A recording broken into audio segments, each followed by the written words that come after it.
A very warm welcome to GMT. It is midday here in London, 7 in the morning in Washington, D.C., 7 p.m. in Bangkok, where Thailand's Prime Minister Yingluck Shinawatra is under intense pressure following anti-government protests across the capital. In the most dramatic incident, hundreds of demonstrators invaded the headquarters compound of the Thai army and called on soldiers to join their campaign to evict the Prime Minister. She told the BBC there would not be early elections, but she did rule out the use of force against the protesters occupying government buildings. The Prime Minister was speaking to our Southeast Asia correspondent, Jonathan Head. I will say that some group of the people might not accept us, but please ask for the many of the group of the people, because the majority, some also support us, because I think we also doing all the policy and run the countries. But anyway, I came from the election. I think this is the one thing that the way to tell that this government satisfied with the people is democracy. I think this is the way that the thing should be. So that's why myself and my government, I came from the election. So I think the election and the democracy has the process to monitor and to be judged and to evaluate myself that whether I should be in this position or not. Well, in that case, why don't you call a new election now?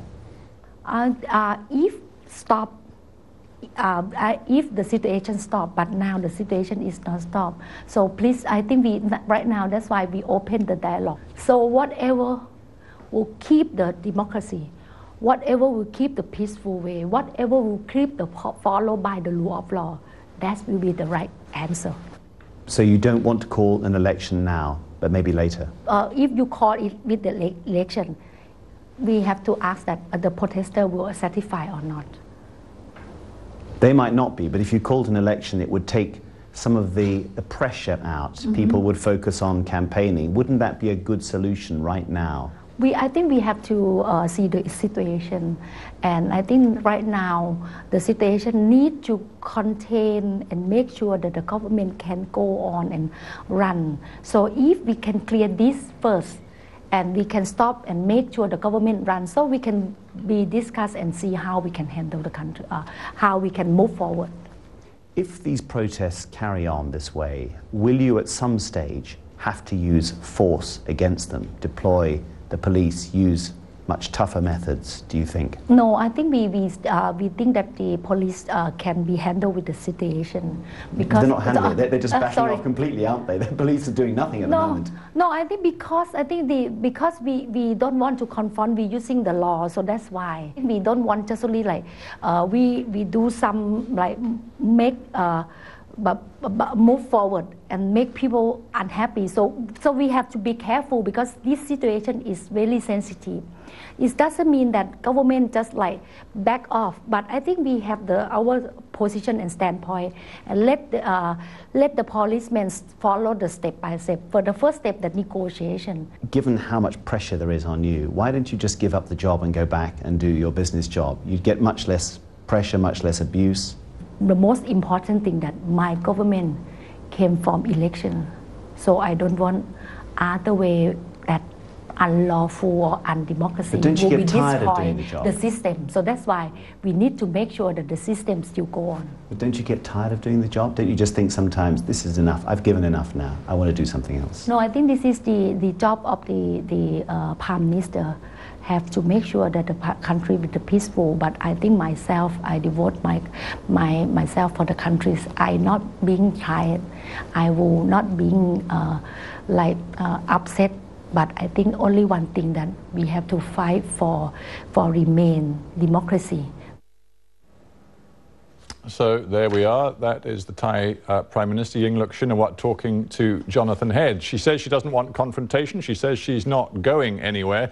But it has been a day of unfolding events and protests on the streets of Bangkok. Our correspondent Jonah Fisher has been amongst the demonstrators outside that army compound in Bangkok, and he explained what had happened there. This is the Royal Thai Army headquarters. It's been quite an extraordinary 2 hours here. Initially, this door was broken down, the gate was broken down by the anti-government demonstrators. They came in here and they occupied this entire square here, probably a couple of thousand of them on this grass here. They brought a truck in, they held a rally. There appeared to be an understanding with the army officers. You can see perhaps some of them over there, that they wouldn't go any further, they wouldn't attempt to get in the building. So for a couple of hours they had a rally, they appealed to the army officers to join their side in this protest, and then just in the last few minutes they've packed up, they've taken their stage and their trucks out with them, and they've moved outside the compound again. You can see the army here. They were never armed, there was never a confrontation. That appears to be part of the strategy of Yingluck Shinawat's government here. She appears determined to avoid there being any sort of flashpoint which could potentially create an environment in which a coup, an army intervention could take place. So at the moment, order has returned, if you like, to the army headquarters. The demonstrators have moved off. But what we've seen throughout this week is that they will then perhaps be looking for another target, another government building, which they can then also look to break into. So our correspondent Jonah Fisher there, following one of the demonstrations earlier, just a few hours earlier in the day. It's evening now in Bangkok, and we can join on the line Akanat Prompan, who is spokesperson for the Civil Movement for Democracy. They are currently staging a sit-in at the Government House complex in Changwatana on the outskirts of Bangkok. It's one of three main rallying points for opposition protesters right now. So, Mr. Prompan, tell me first of all how many people there are where you are right now, and what are your plans for this evening and looking forward to the next few days? Yeah, so at the moment, we're expecting more than tens of thousands of people at this rally point, and quite a few more in the other two, especially at the Democracy Monument. And the people are waiting for Kun Suthep, our leader, to make an announcement at 7:30 p.m. about what's the next move's going to be for the next 2 days. It looks as though this situation could go one of two ways. At the moment, it's relatively calm. We've seen the Prime Minister say she does not want any confrontation. But if more and more protesters take to the streets and take over or attempt to take over more government buildings, this could get very tense. It could end in conflict, couldn't it? Well, we also don't want any confrontation, and we reassure that this movement is a peaceful movement. We do not carry weapons. We are not armed. At the moment, we organize peaceful sit-in in government compounds, and our movement is actually welcomed by the civil servants who worked in the compound. So at the moment, this is what it is, and we are sure that in the next 2 days, it'll be the same. What's the end game for you? Are you saying that your people will only come off the streets and off these buildings if the Prime Minister resigns? No. The thing is, what we ask for, our goal is clear, and that is to root out Thaksin regime. It's a regime that is cruel and corrupted, and that has hampered Thailand development for many years.